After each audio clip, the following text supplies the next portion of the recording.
morning and welcome to Monday Mornings with Margie. I know it's been a couple weeks, but I'm happy to be back with you. And once again, I have another great special guest with me today, Max Mowitz. And I'm going to let him talk about, tell us about himself and also tell us about the organization that he represents, One Iowa.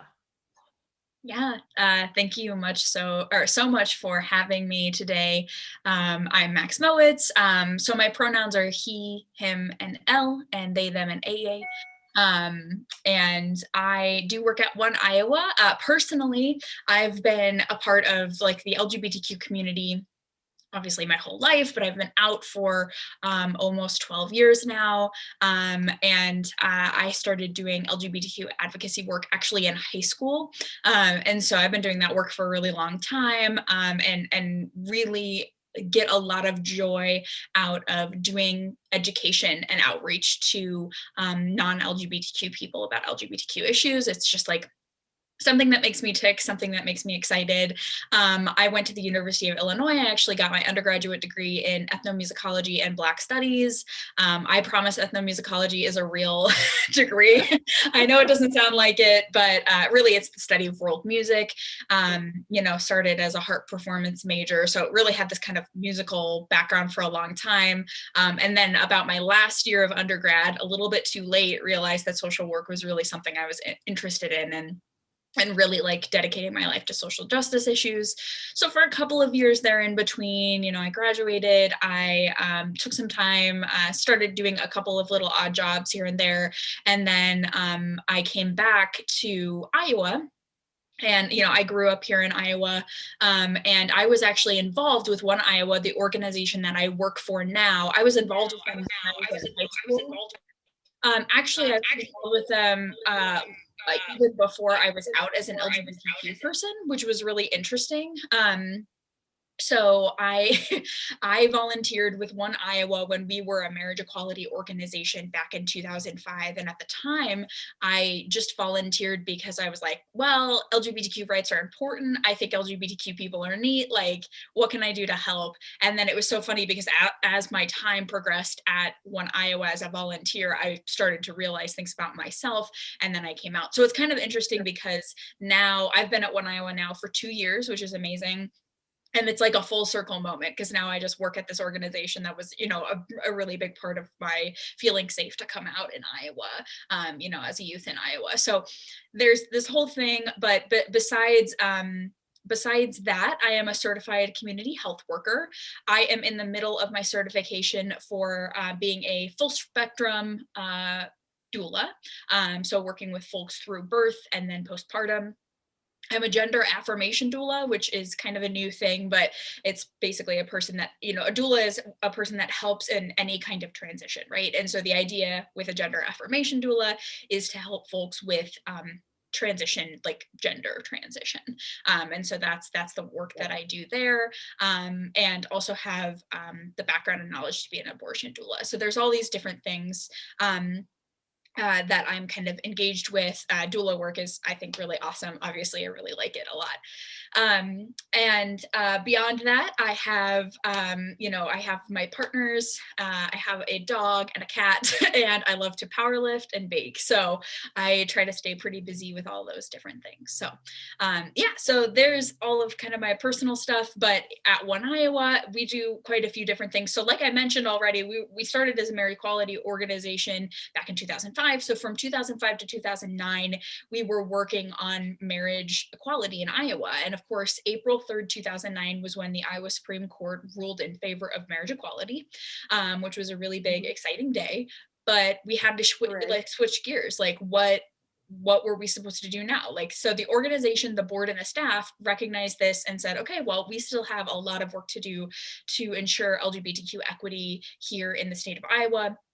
Switched gears. So now we focus on three main areas of work. the first is healthcare access. So we're going to talk a decent, I mean, that's really intertwined with mental health care access too, which is another thing that we focus on as well. Focusing on healthcare access, making sure that all LGBTQ Iowans have access to mental health care and healthcare providers that are inclusive and affirming. The second part of our work is workplace culture. So we work with workplaces throughout the state of Iowa to become more inclusive, to develop policies that are more inclusive, so LGBTQ people have safe places to work. And then the third area is actually a leadership pipeline. So we actually have an LGBTQ Leadership Institute. If you're interested, it's a really, really fun program. You can find out more details on our website. It's for all ages, and it's for anybody who's LGBTQ that wants to make a difference in their communities, right? So it's a really cool program. It's something I was actually part of the inaugural class of the Institute, which is kind of funny because now I helped coordinate it, which is really a really cool, again, full circle moment for me.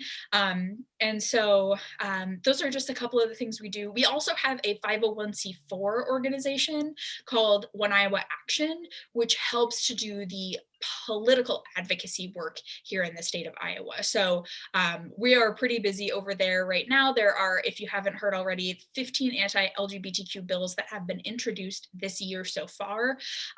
Tomorrow marks the end of the first funnel, which is when bills either pass through the funnel or they don't and they die in subcommittee. So we are hoping that those bills don't get through. But we will see. So I don't do that work personally. That's our 501c4 kind of branch's work. My coworker Keenan Crow is the director of advocacy and policy at One Iowa and One Iowa Action, and they are just brilliant and doing amazing things. So that's another thing that we have our hand in as well. So we try to stay busy. We are a staff of 5. So we are we're doing a lot at any given point, but we are just really excited to be doing the work that we do, and just so thrilled to be here as well. Yeah. Well, it's a really, really important work. The leadership program you were talking about, is that specific to people in Iowa, or could anyone from any place in the country get involved with that? It's currently specific to Iowa. We've had some folks that started in Iowa and then moved to Wisconsin or Illinois, and that's fine. I think as long as you have some kind of background in Iowa, it'll be good because a lot of speakers are from Iowa. Very cool. Mhm. Very cool. Well, thank you for sharing that. And thank you for sharing about yourself as well. And I like the fact that you like baking and cooking and so forth. Yes. So our focus, obviously, after kind of your introduction today, is going to be on the LGBTQ plus community and talking a little bit about that community and sort of the stressors and mental health and how that all is intertwined within this community that, historically has been oppressed or denied.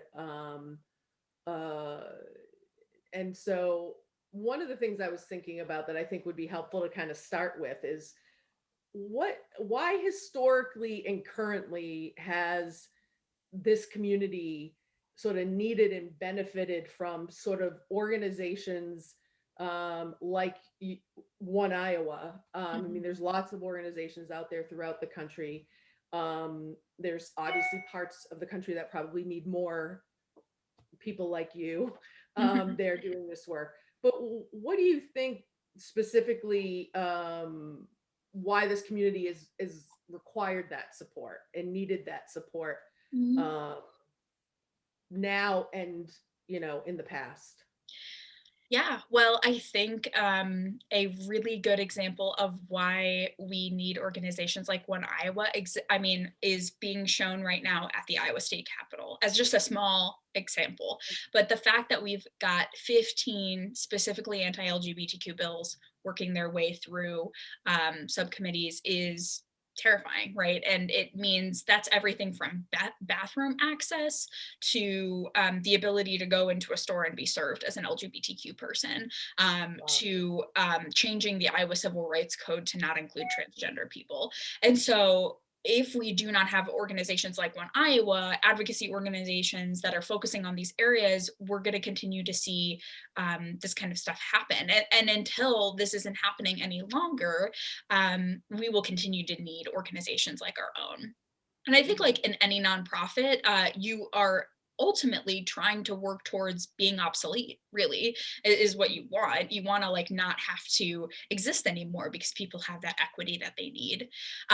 That's obviously one Iowa specific example, but if we just see over and over again the ways that LGBTQ people continuously are oppressed, Stonewall, which was the riot that started Pride, basically was, just over what, like 50 years ago, just over 50 years ago. And so even 50 years ago, it was illegal to be LGBTQ, right? People were jailed frequently and constantly. They were targeted and criminalized for being LGBTQ. And you cannot make up for that experience in a generation, if that makes any sense. And then we see the AIDS epidemic of the 1980s, and it killed so many of our elders, like it killed so many of the people that were in former generations of the LGBTQ community. And so we have to continue to see organizations like ours as a part of this like larger historical piece, where being LGBTQ was criminalized for so long in North America specifically. And there are so many different ways that LGBTQ people continue to be oppressed today. And it's apparent not only in mental health outcomes, but also in workplaces, like, right. So, I talked a little bit about workplace culture, but, in the state of Iowa, it's illegal to fire someone for being LGBTQ, right? But it still happens all the time. It's just really hard to prove because we're in an at-will state, right? So it's kind of funny because you'd think that, and when I do presentations as a really large part of my job. And, last year alone, I was able to facilitate trainings for over 2,000 people. And every single time I present about discrimination or I talk about laws in the country as it relates to discrimination, where you're protected, where you're not, people are surprised. They're so stunned to hear of all of the places in which it's still completely legal to deny someone a hotel room because they're transgender, or deny someone a home loan because they are a lesbian, right? This is something that's really typical in our country. So it's that's part of the reason that organizations like mine have to exist, because we continue to feel and experience this discrimination. And very importantly, this discrimination is felt very poignantly by people of color, people with disabilities, people that are experiencing houselessness, homelessness, and poverty. So it's also, organizations like mine really need to be tasked with advocating for all parts of the LGBTQ community, not just white upper middle class LGBTQ people. Absolutely. Mhm. Absolutely. And I was thinking also about how the community needs it. I was this support and this advocacy. I was thinking about the I don't even know what the word is, but how many Black trans women have been murdered, Mhm. uh, over the last year, and how it's not just about people's rights being taken away or being discriminated. People's lives are being taken away Yeah. due to who they are. Yeah. And so this work, like you were saying, has historically been so important, but right now it is so important. And also, depending on the state you live in, some states it's even more important than Mhm. other states, because other states are a little bit more progressive. I'm fortunate to live in Massachusetts, and not to say Massachusetts is perfect, but we're fairly progressive in a lot of ways Mhm. when it comes to these issues. So I'm always grateful that I have some of what I have, because I know other places don't have the same opportunities. So kind of segueing into to mental health. Mhm. I mean, just talking about the framework we just spoke about, no wonders why mental health within this community is maybe a bigger deal than in other communities. I think that any oppressed community, you're going to see higher rates of depression, higher rates of anxiety, higher rates of PTSD. Yeah. And so it all sort of just makes, it makes sense. Mhm. But, one of the questions I was going to ask was about the stressors that lead to higher risk with mental health issues in this community. You sort of talked about them more globally. I'd like you to hone in a little bit more, maybe on a more of a macro level, a micro level than a macro level of sort of, an individual who's struggling with their sexuality or their gender identity, and sort of how that, and then the immediate response around them or the community they live in, how that can affect someone, those stressors can affect someone's mental health. Yeah, it's interesting because we know that LGBTQ people are 2.5% or 2.5 times more likely to have anxiety and depression. And we see that play out because the experience of questioning your sexual orientation or gender identity, even in and of itself, is very stressful because there's so many unknowns. And for a lot of people, I think often of rural LGBTQ people, it is even scarier because you might be the only LGBTQ person that you know in your entire town. And so what people face is really, really deep fears about losing their families. A lot of people do lose their families when they come out. So there's this fear and anxiety surrounding, familial loss. Also just losing like house and home, right? Like, what if I come out and my partner or my parents are not affirming and I am now houseless, right? Mhm. What if I come out and I am, I have to undergo conversion therapy, which here in the state of Iowa is completely legal. It is one of those things that there are so many different unknowns, right? And that's really a place where depression and anxiety can thrive. And so I think from that kind of micro perspective, it's like, how are people around me going to react? And you are really kind of at the kind of living in the whim of those folks, like how they're going to react, how they're going to support you or not. And then not only that, you might have like a great family, a great partner, but then how is your surrounding community going to feel? How is your Right. employer going to feel? All these different things. How about your school, right? So when we look at LGBTQ youth, mental health disparities really arise there because so many LGBTQ youth just do not feel like safe in their school environments. And they experience a lot of harassment and bullying in that way too.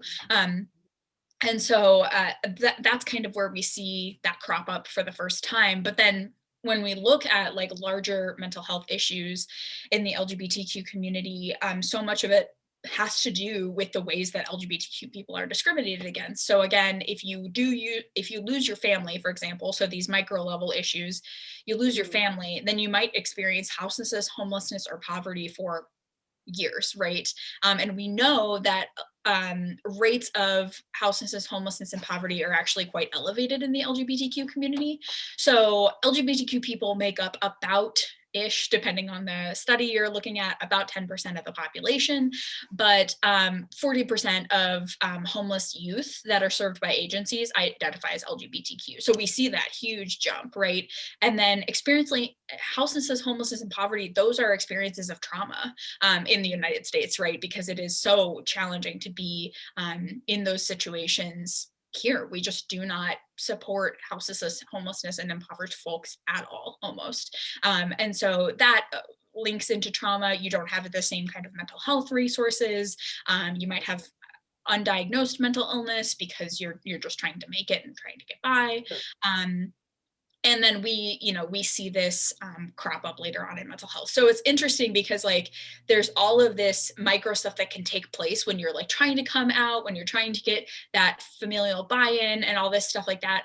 But then it all has everything to do with these larger systems that continue to kind of oppress LGBTQ people, and the lack of knowledge of other people surrounding LGBTQ issues. And if we just had better, more comprehensive like education on that, which is part part of the bridge that the gap that we try to bridge at One Iowa is trying to just teach people like the basics, right? This isn't something to be afraid of. Being LGBTQ is not wrong. It's very natural. It's just like a part of human life, and reframing those things as well. So it's interesting because these two things are so inextricably linked, like this very personal experience of coming out, what that looks like, what your family looks like, what your partners are, and how they're doing. And then this larger like system that keeps people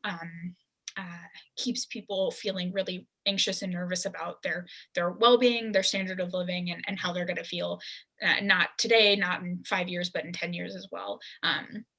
So it really, those things all kind of work together.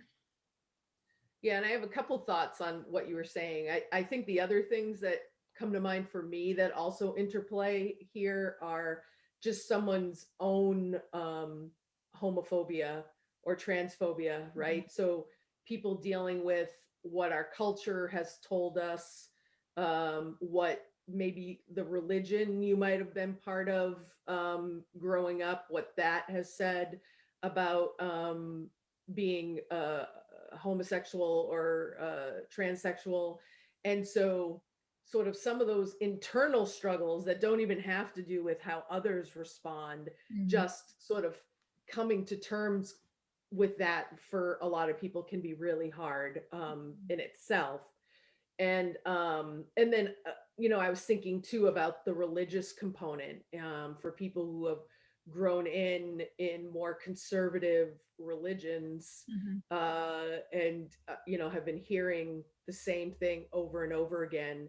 And even if they've come to terms for themselves, that knowing when they come out that they may have to sever their tie with this religion that has been very much part of their life, even if there was conflict around it, it still was very much part of their life. And that can be another big loss for people as well, in those scenarios. So those were that was a couple of other things I was thinking a little bit about in this whole context. One thing I was thinking about too, and I think this is really important, is suicide. And we talk about depression and we talk about anxiety and we talk about homelessness and houselessness, and what can you share about, and I'm thinking, I'm thinking specifically about youth, because I know that the rates are scary.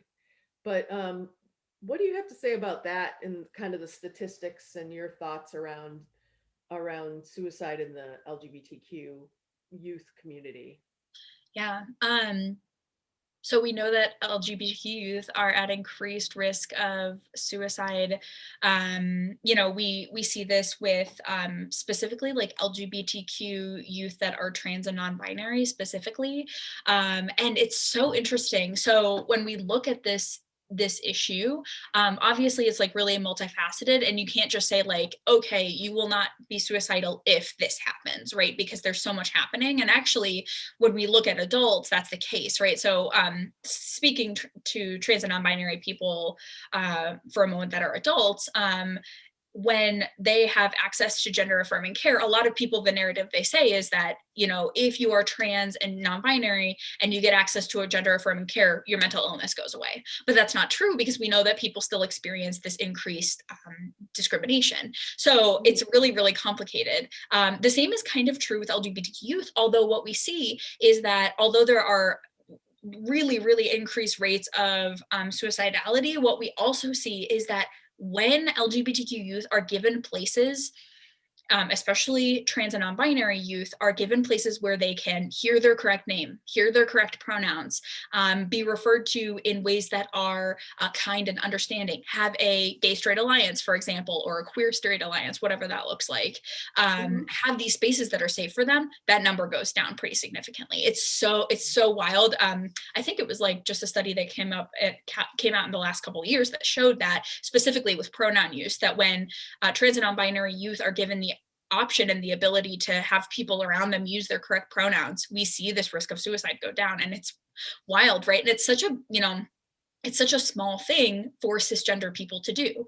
Cisgender people are non-transgender, non-binary people, people that identify with the sex that they were assigned at birth. And, you know, just to have the cisgender people in youth's lives saying their correct name and saying their correct pronoun is like literally life-saving. And so this is why it's so important that people know, you know, what pronouns are, how to ask them, how to use them, how to practice them when they don't know how to use them, and things like that too, because those little things make a huge difference. But yeah, like I said, still it's not like that risk is going to go away, because as we see, you know, we see all these bigger pieces of discrimination still swirling around, right? You know, you know, we see, for example, trans and non-binary people, the percentage of trans and non-binary people that have attempted suicide just in the last year is 7%. I believe like the nationwide average for everyone is lingers around 4% last time I saw. And so we see these increased rates. But the other thing that I think is really important to talk about when we talk about mental health is the fact that those numbers bump up pretty significantly. So it bumps up to like all the way up to 17% for LGBTQ people, or sorry, trans and non-binary people that don't have a GED, for example. So that educational privilege comes into play. I think it's 10% for trans and non-binary, Native and Indigenous people. So again, like looking at these intersections of these, the ways that people can be discriminated against is really huge, which is again why when we talk about Black, Indigenous, trans women of color, we have to pay attention to all those different intersections, because they're going to increase the risk of suicide as well, because not only is that person being discriminated against on the basis of their sexual orientation or gender identity, but it's also on the basis of their race as well, or their socioeconomic status or their ability status. So all these different things that really can play into the different statistics, what that looks like for the individual person. Mm-hmm. Mm-hmm.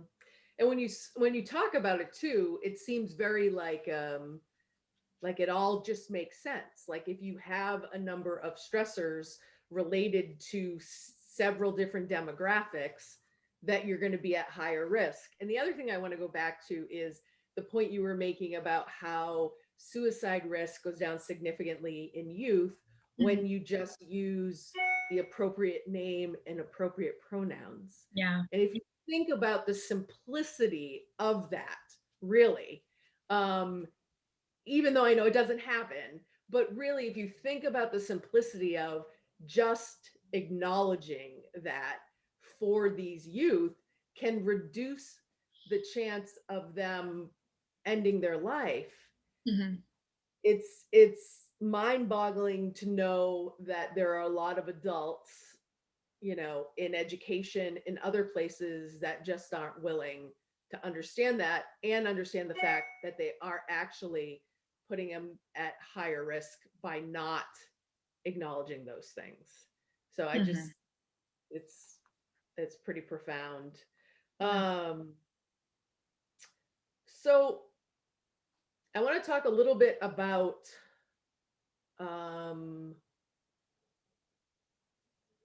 families or significant others or community people that are important um, to members of the LGBTQ plus community that might not be open, may be struggling with their child or their brother, significant other, or whoever it is in their life that has come out as either trans or, you know, gay or bisexual. Um, what are some thoughts that you have on how they can be supported or educated,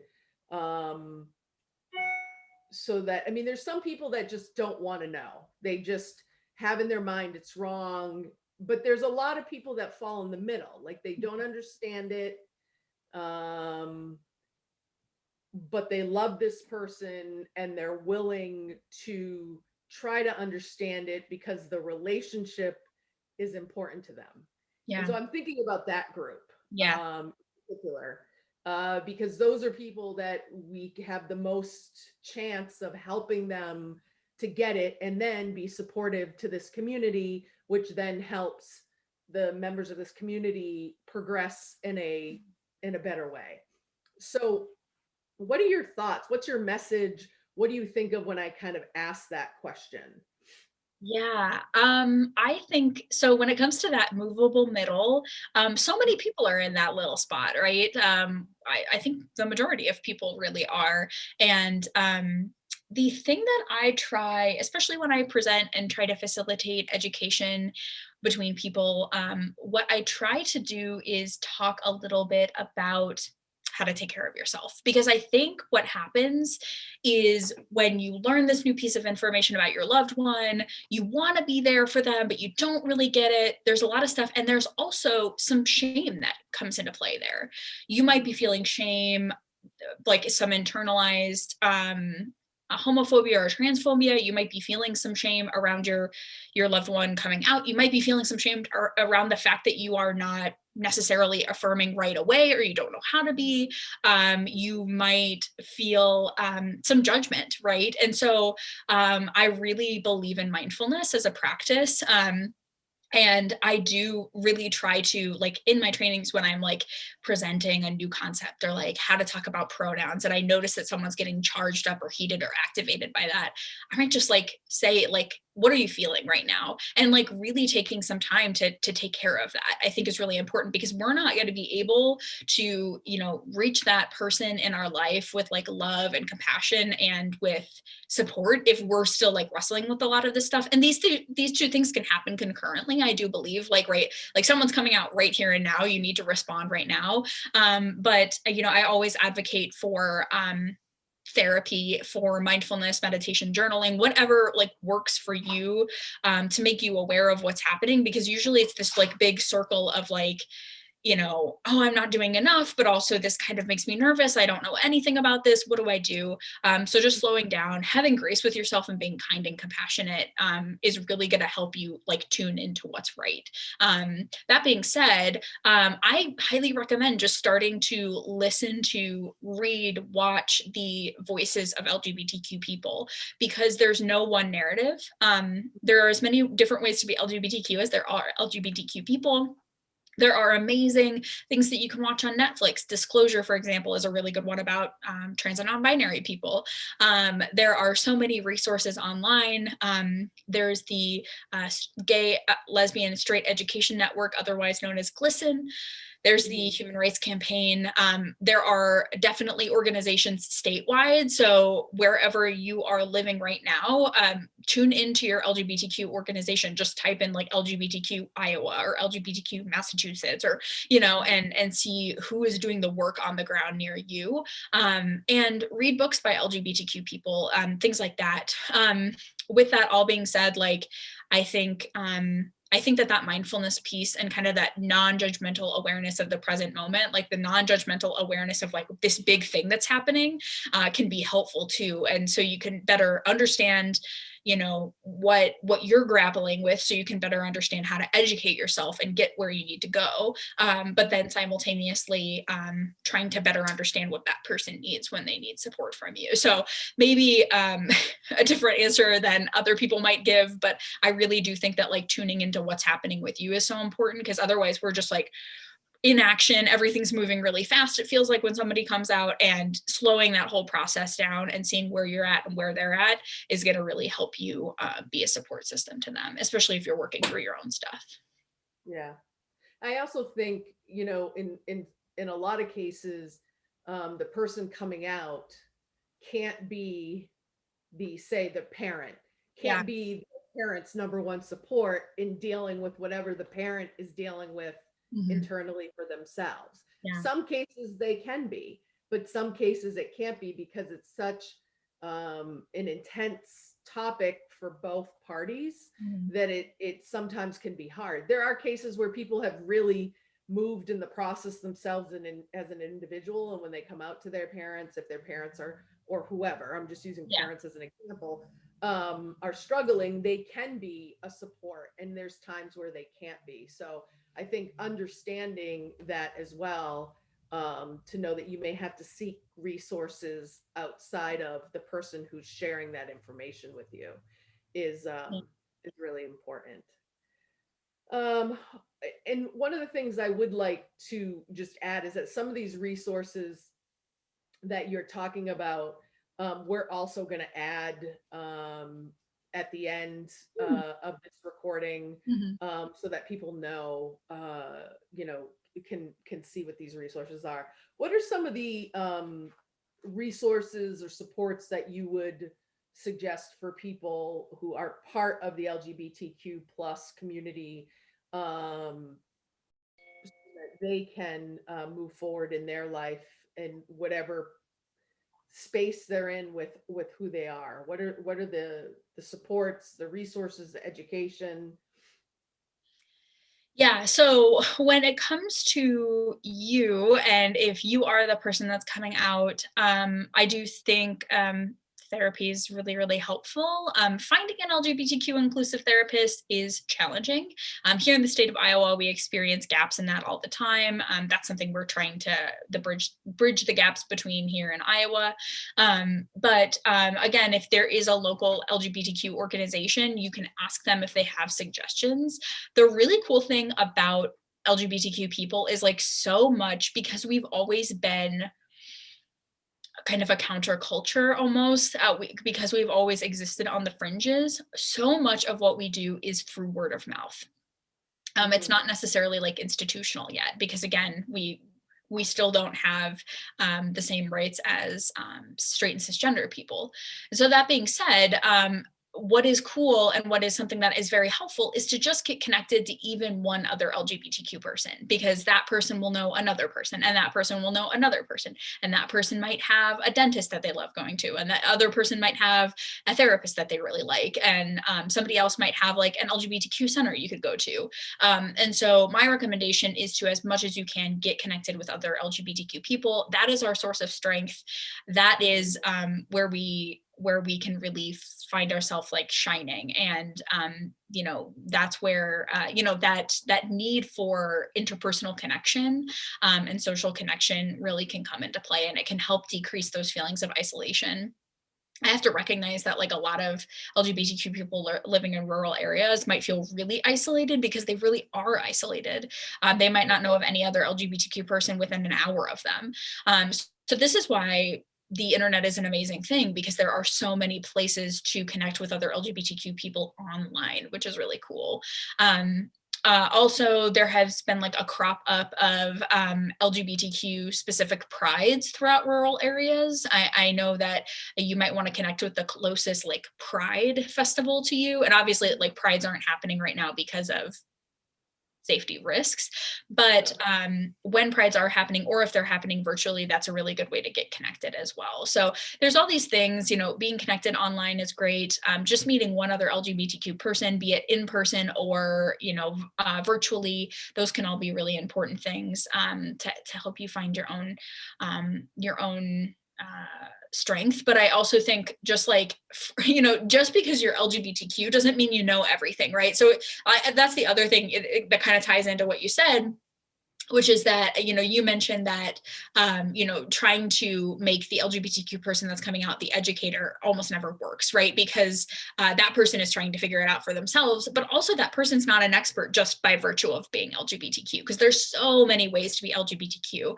And so that's the other thing, is like, give yourself the opportunity to learn about your community, right? Like, read books by LGBTQ people. Often they might have the same experience as you do.